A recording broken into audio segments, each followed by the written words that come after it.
Dear students, I welcome you on behalf of Thakur Vidya Mandir High School and Junior College for the remote teaching learning process, where our motto is let learning be a joy and teaching a pleasure.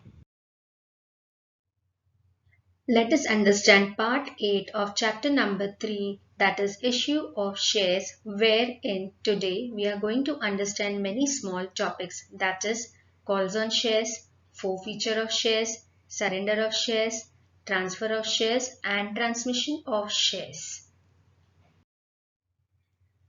Let us begin with question number 11, which is what is calls on shares? Whenever a company issues shares, it is not necessary that the company may collect the entire amount on shares at the time of issue. It may specify in the prospectus that the issue price of shares is to be paid in installments as and when the company demands for it.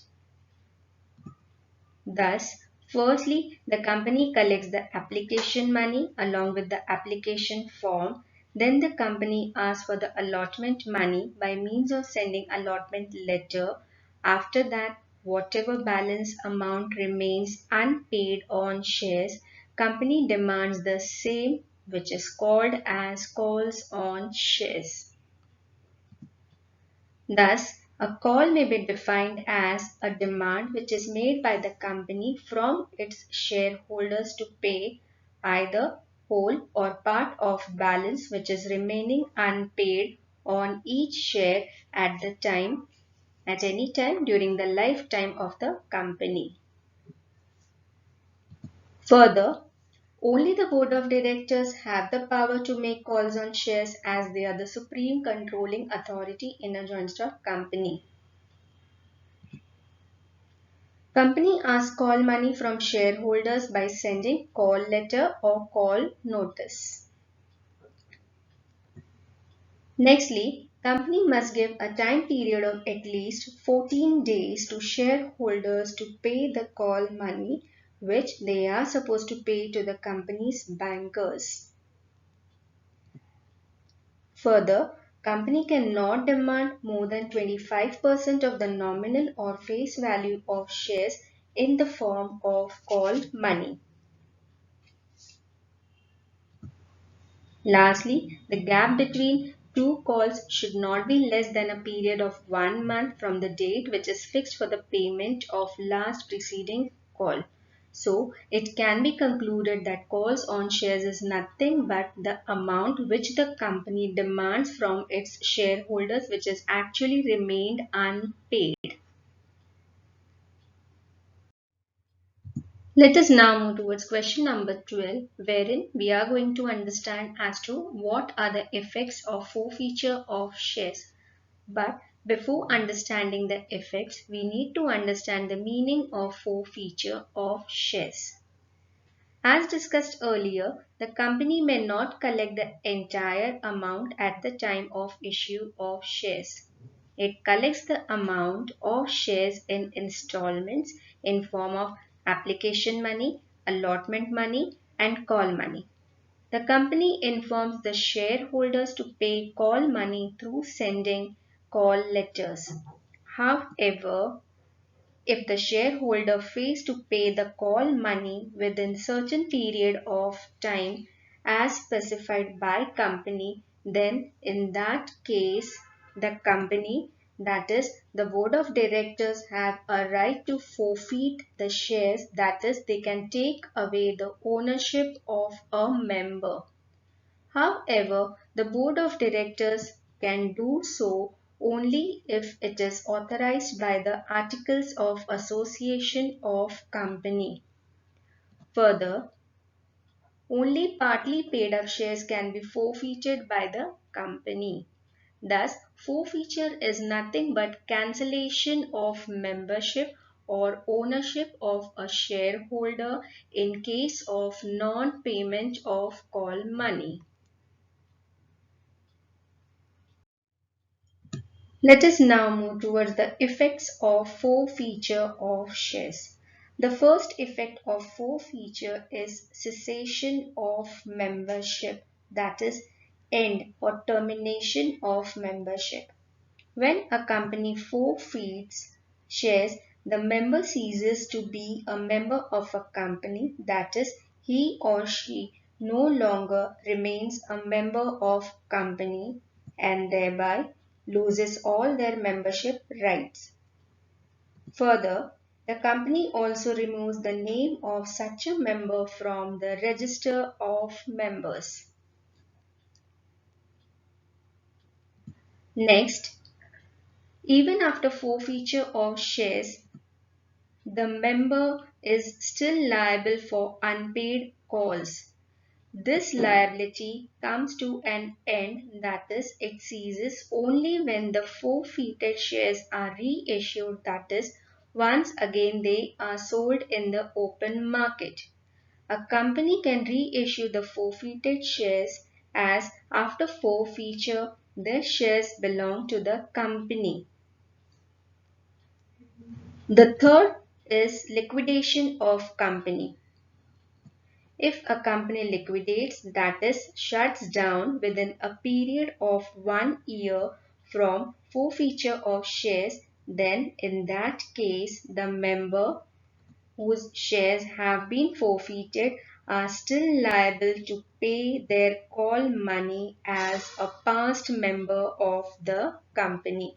Thus, there are three basic effects of forfeiture, that is cessation of membership, that is termination of membership, liability of member, and liquidation of company. Let us now move towards question number 13, that is, what is surrender of shares?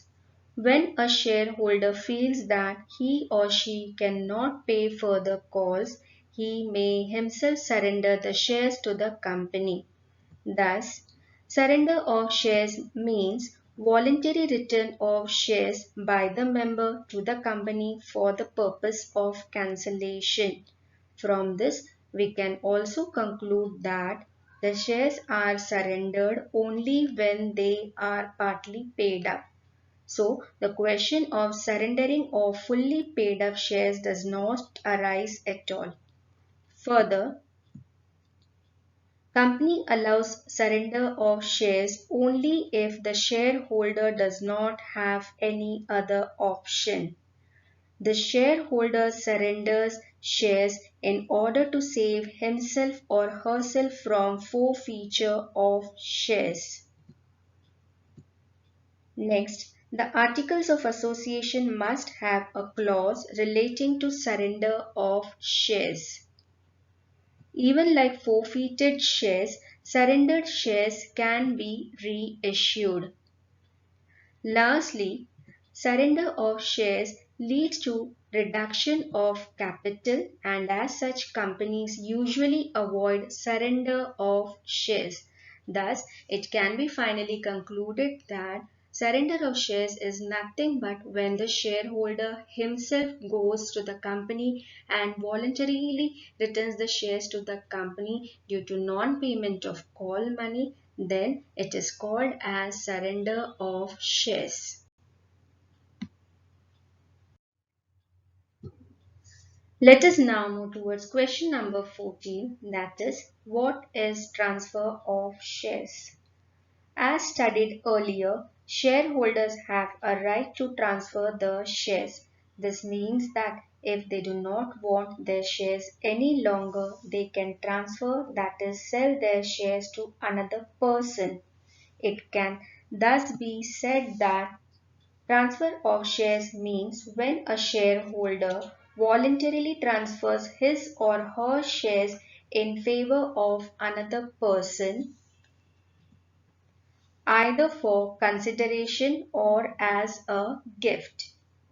The term consideration here means the sale price of shares. Thus, when the shares are sold for a monetary consideration, that is in money, or even if they are gifted, then under both the cases it is a situation of transfer of shares. Further, shares of a public company are freely transferable. However, they need to follow the provisions which are laid down in the Articles of Association. This indicates that there are restrictions to transfer of shares in case of a private company. Now, the member who wishes to transfer the shares need to apply to a company by filling an instrument of transfer, which is nothing but a transfer form. Along with that, the member is also required to submit the original share certificate and the necessary amount of transfer fees. Next, the member who transfers the shares, that is the registered shareholder or member of a company, such a person is called as transferor. Whereas the person in whose name the shares are to be transferred, such a person is called as transferee. Thus, transfer of shares is nothing but buying and selling of shares wherein two parties are involved, that is the transferor and transferee. The transferor transfers his or her ownership in the name of the transferee either for a monetary consideration or it could be even a gift. So it simply means buying and selling of shares between two parties.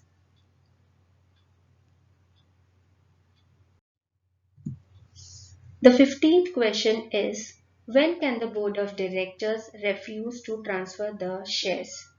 The power to transfer the shares lies with the board of directors. However, there are certain conditions under which the board of directors may refuse to transfer the shares.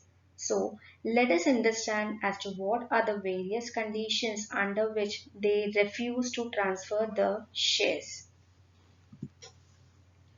Firstly, they may refuse if the member has not fulfilled the provisions, that is the rules and regulations which are laid down in the Articles of Association relating to transfer of shares, which clearly indicates that it is compulsory on the part of the member to follow all the rules and regulations given in Articles of Association if he or she intends to transfer the shares.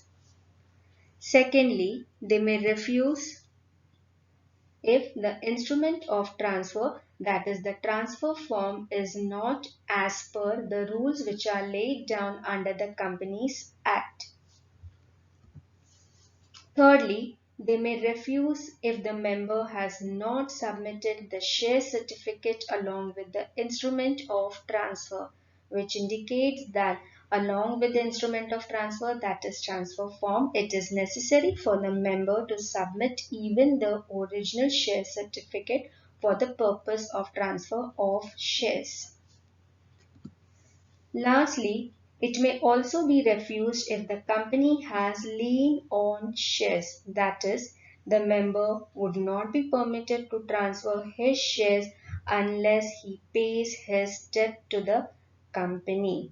So with this we have understood the conditions which board of directors, there are certain conditions during which the board of directors may refuse to transfer the shares. Our next question is question number 16, that is, explain the concept of blank transfer.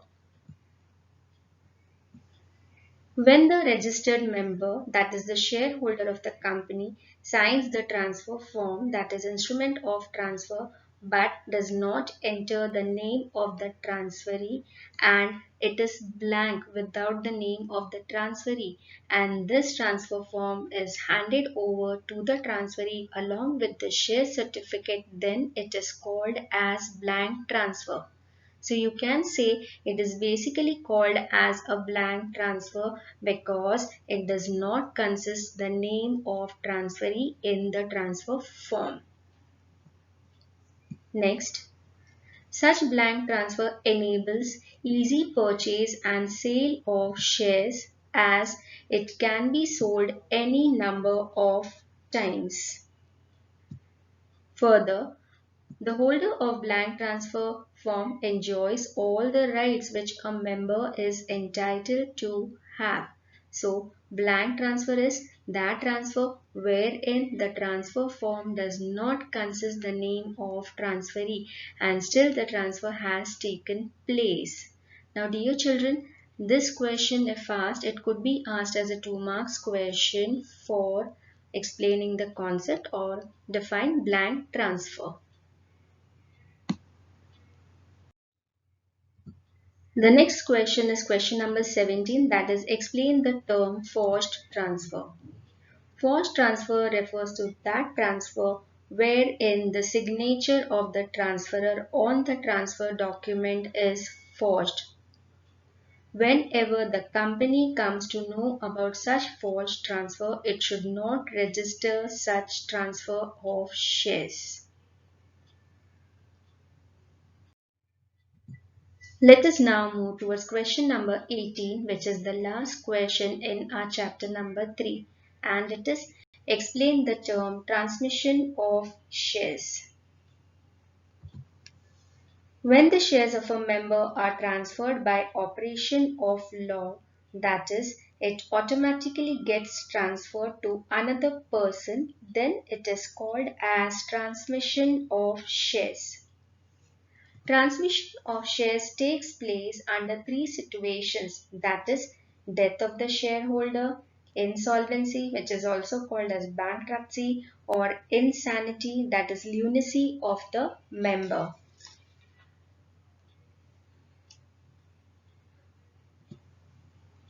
It is an involuntary action as it is done due to operation of law and the member himself or herself is not at all involved in such transfer. Further, transmission of shares involves only one party, that is legal representative of the shareholder, who initiates the entire process of transmission. That is, the initiative for transmission of shares is basically taken by the legal representative of the deceased shareholder, insolvent shareholder or insane shareholder. Lastly, transmission of shares does not require instrument of transfer to be filled, that is, transfer form is not required to be filled. Further, it does not involve consideration, monetary consideration, as the shares are automatically transmitted in the name of the legal representative due to death, insolvency or insanity, and even no stamp duty is required to be paid like in transfer of shares. Thus, it can be said that transmission of shares is nothing but when the shares are transmitted to the legal representative by operation of law under 3 situations or circumstances, that is death of the shareholder, insolvency or insanity. Dear students, after completing 18 questions, there are still 4 distinguished to be learned from this chapter, and they are initial public offer and further public offer, which you can find in your textbook on page number 56 and 57. The second one is fixed price issue method and book building method, which you can find on page number 57. The third one is rights shares and bonus shares, that is on page number 58. And finally, the last distinguished, that is transfer of shares and transmission of shares, which you can find on page number 58 and 59. So in total, 18 questions to be learned and 4 distinguished to be learned. So that is the total questions comes to 22. So with your 22 questions, we can complete the third chapter. Thank you children for your patience listening.